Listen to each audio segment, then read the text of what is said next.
Hi everyone, welcome to day 9. Let's go over our daily challenge today, which is themed around learn. So what is it that I want you to learn today?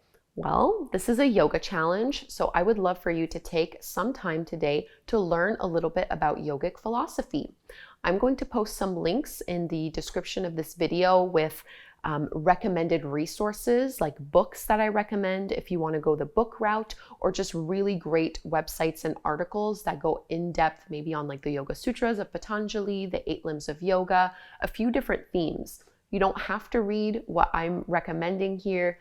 I really just want you to go out on your own and to really use today as an opportunity to see and explore the vastness of what yoga truly is as a philosophical and spiritual system.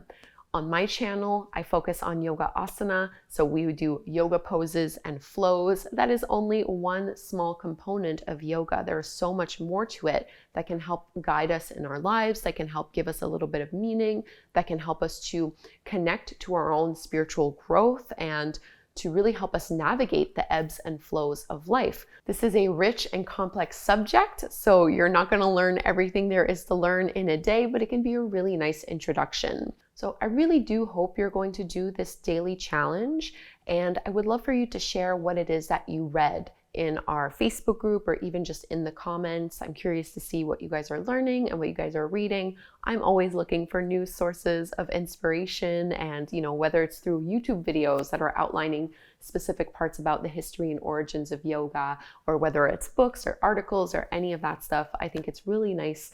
And I think this is a great way that we can really honor our practice for all that it is, rather than only focusing on the physical movement and breath work part of the practice. So have fun learning. I hope that you enjoy this challenge, and I'll connect with you again tomorrow.